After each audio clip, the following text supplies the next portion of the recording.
Vayner Nation, very exciting episode. This crew, I actually, it was really fun when this crew went down the escalator. One is a ridiculously handsome and famous face to me, and I made the connection very quickly.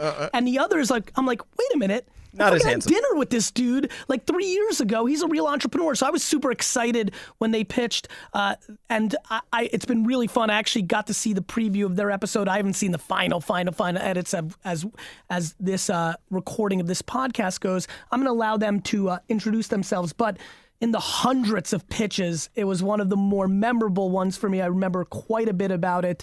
And so without further ado, gentlemen, why don't you introduce yourselves to the Vayner Nation, who you are, a little bit about yourselves and the app that you guys presented, and then we'll get into the show. My name's Damon Wayans Jr. I'm an actor and a comedian. Male model. Male model, potentially. If the money's right. You know what I'm saying? The $1 Million Man had it right. Everybody's got a price. Everybody does. And this is my partner in crime. Yeah, so I'm Kristopher Jones, serial entrepreneur, investor, and Damon and I partnered and we founded an app called Special Guest. It enables anyone, anywhere, to affordably and easily hire live entertainment.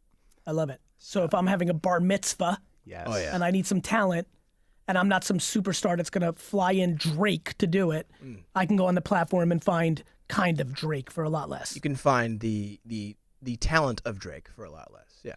Are you saying Drake is not talented? No. I'm saying you can find a person that is super affordable that has the talent of Drake. You're saying that Drake is commoditized in his talent, that there's so many people that can perform that skill at a much lower price. 100%. Yes. I love you.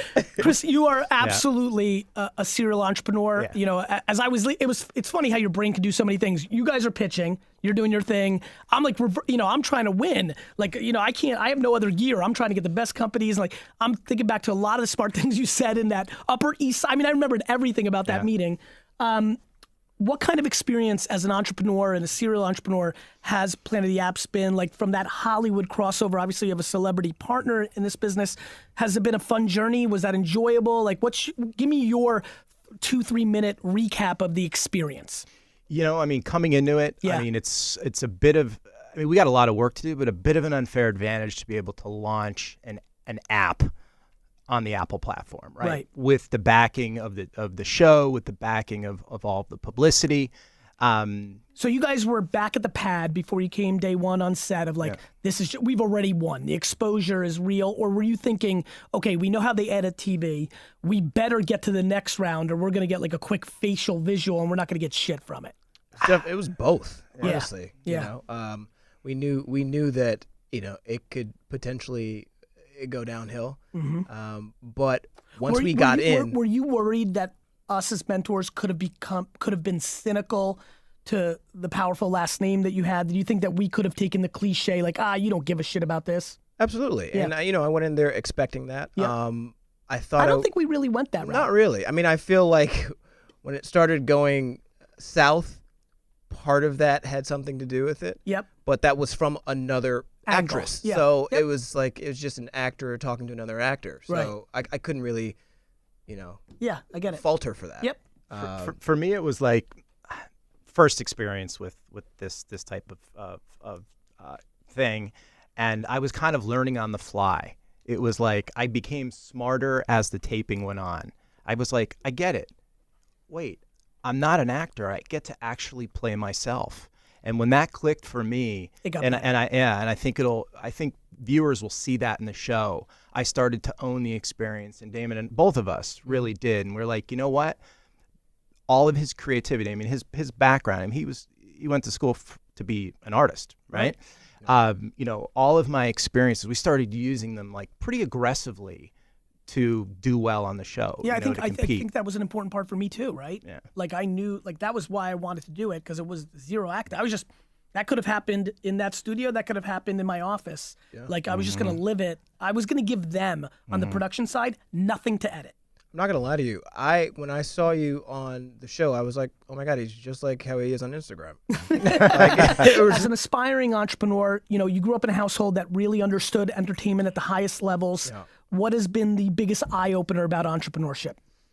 How much work it is? It's a lot. It's a lot of work. Yes. Great answer. A lot of work. A lot of talking to people. Yeah. A lot of thinking that you're making headway, and then you find out maybe not so much, or there's so many different levels to it, that are. Have you realized your communication skills is actually a really strong conversion into this world because of so much talking to people? 100%. Absolutely. Especially in the room, because they don't operate necessarily off of what entertainers or the entertainment industry operates off of, which is I can use this guy to, get money. If you don't have a product that they can use, or if you're not at that level, no matter how charismatic you are in the room, they're gonna be like, "Oh, it's great to meet you. You're an awesome actor. Cool. I love that. He's a really good guy."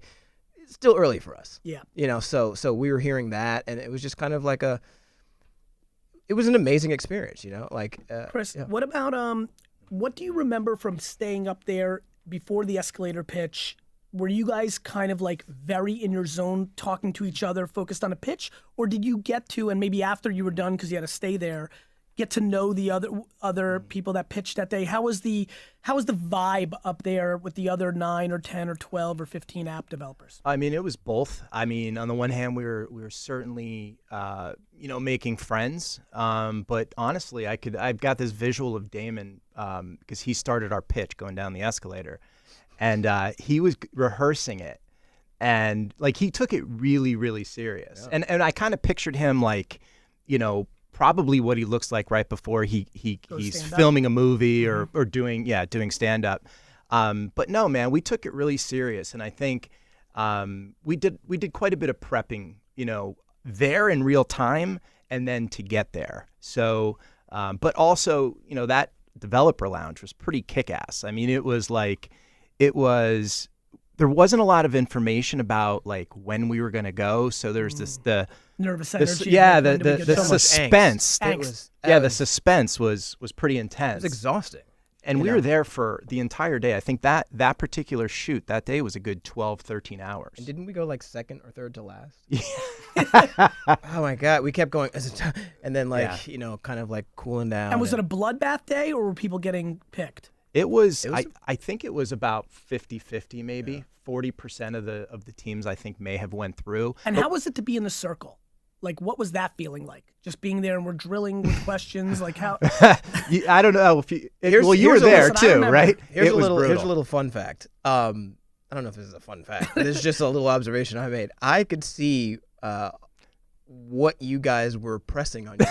That is a fact, and I find it fun. The reflection. I find it fun. There was like reflection on your clothes. I saw the green or the red. Right, so there was no concern if you were getting through. Yeah, no. But that was the last time it was stable. Yes. Yeah. And then as soon as I got onto, I for everybody, like I would watch people doing their thing. And I'm like, oh, they're not getting it. 4 reds, they're dead. They had no idea. They're in the little pit.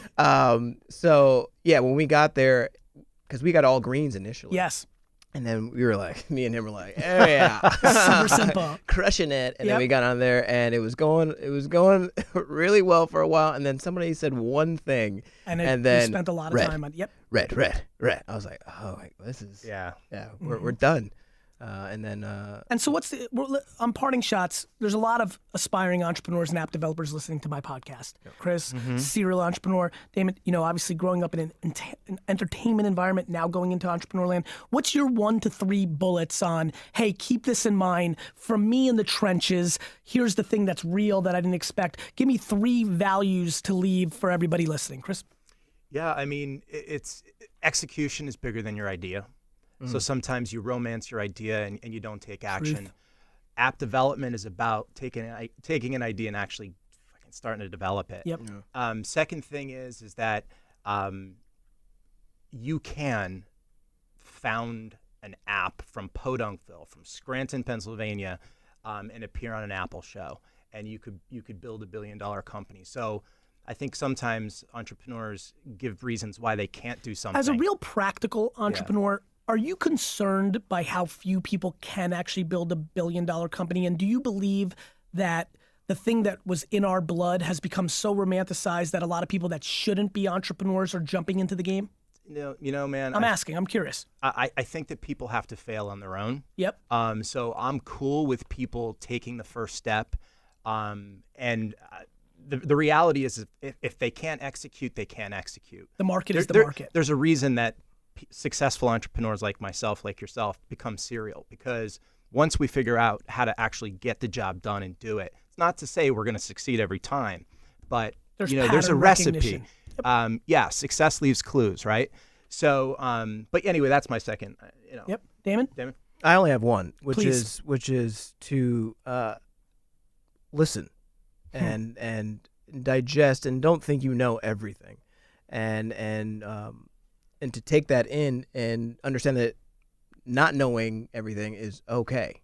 And I think that helped me a lot with my with working with Kris. Because Damon, on that note, it was funny that you used listen. So maybe more than anything, I don't want to do it for a living. I do quite a bit of it. Maybe more than anything I do, being on stage and giving keynotes is probably the place where I'm happiest.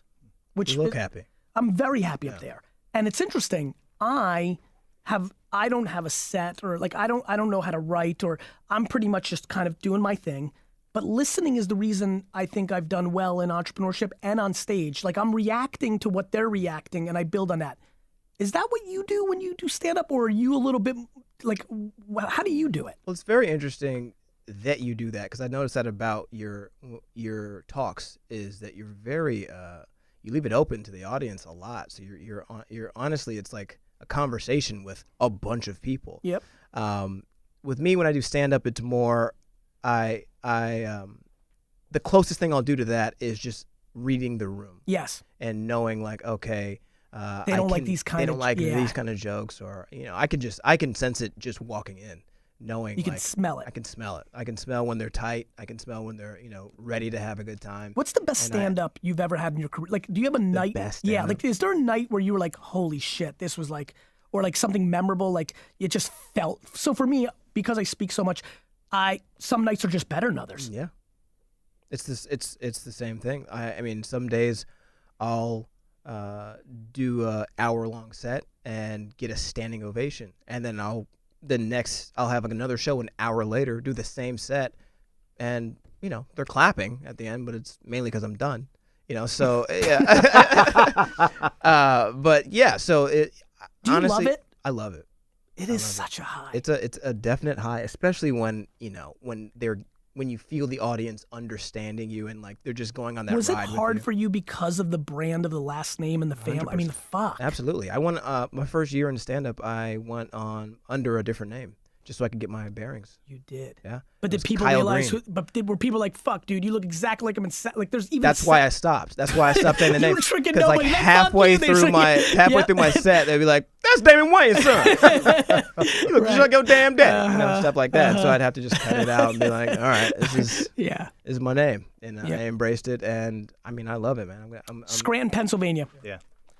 That really, I remember that. I know that. That's where you came from. We had dinner years ago. Do you feel like that's a very important part of your narrative, that you love being successful from a place like that, in a place like that? It's not like you flew to, everybody then goes to Silicon Valley. You've kind of, that's where you put your flag. Like, talk to me about that for one more second as a parting shot. Dude, totally, 100%. I believe that. I believe in people's potential, and I don't care if you live in Scranton, Pennsylvania, or Silicon Valley. That potential realized is big opportunity. I think I just believe in people. So I've been able to do that from Scranton, inspire people from Scranton, Pennsylvania to become entrepreneurs, to take that first step. Like, do you walk towards around the journey. Scranton and people are like taking selfies with you? Are you like the unofficial mayor of Scranton? At least for the entrepreneurial community? I built a company there called Pepper Jam, right? Yep. It's a big employer, Yep. sold it to eBay back in Yep, I remember. 2009. That was a big deal for that community. Yeah. And I did it by harnessing the 13, 14 colleges and universities from that area. People were talking about brain drain, all these kids were leaving. And I said, wait, that's a business model. My business model is I'm going to harness that, and I'm going to build a company leveraging that untapped asset. And that was the Pepper Jam sort of business So you're model. the mayor of Scranton, Pennsylvania. So I am the unofficial now. I'm just getting started. Guys, I'm just getting started. Guys, thanks for man. being on the podcast. Hey, man. Thanks Great for being to on the see show. you, It's buddy. good to see you guys. Gary. Take care. Thanks. Guys, thanks for listening to the audio experience. 2 things. 1, make sure you're watching my vlog on YouTube. And 2, hit me up on the DM. It's going down on the DM.